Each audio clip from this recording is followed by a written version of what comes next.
സിക്സിൻ്റെ live അപ്ഡേറ്റ്സിലേക്ക് പോകാം. ഇപ്പോൾ ലൈവിൽ വലിയൊരു അടി നടന്നുകൊണ്ടിരിക്കുകയാണ്. ജാസ്മിനും അതുപോലെ തന്നെ ജിൻഡോയും തമ്മിലാണ് അടി. വേറെ ഒന്നുമല്ല, ജാസ്മിൻ ചെരുപ്പിടാതെ ബാത്റൂമിലൊക്കെ പോയി ആ കാല് കൊണ്ടുവന്ന് ചളിയുള്ള കാലും എല്ലാം കൊണ്ടുവന്ന് സോഫയിലും മറ്റും കാലും കയറ്റി മടക്കിയിരിക്കുന്നു എന്ന ആരോപണമായി ജിൻഡോ വന്നു. അതൊരു യാഥാർത്ഥ്യമായൊരു കാര്യമാണ്.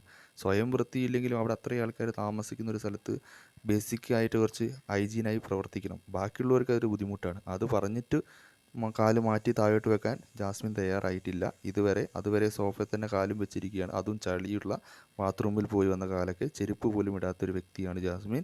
എന്നിട്ട് അതൊരു ക്യാപ്റ്റൻ എന്ന നിലയിൽ ജിൻഡോ പറഞ്ഞിട്ടും അത് മാറ്റാൻ ജാസ്മിൻ ഇതുവരെ തയ്യാറായില്ല. ഇത്തരം അഹങ്കാരം ഒരാൾക്ക് പാടില്ല. അത് സ്വന്തം വീടൊന്നുമല്ല, ഒരു ബിഗ് ബോസ് പോലത്തെ ഒരു പ്ലാറ്റ്ഫോമാണ്. അവിടെ വന്നിട്ട് പെരുമാറുന്ന സാമാന്യ മര്യാദയുണ്ട്.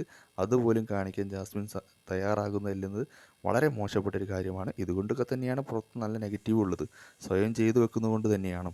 ഇനിയെങ്കിലും ഒരു മാനേഴ്സ് കാണിക്കാൻ ജാസ്മിൻ പഠിക്കേണ്ടത് അനിവാര്യമാണ്. അഹങ്കാരമെല്ലാം മാറ്റി വെക്കേണ്ട സമയമായിരിക്കുന്നു. ഇത് വീടല്ല എന്ന കാര്യം ഓർക്കേണ്ടിയിരിക്കുന്നു.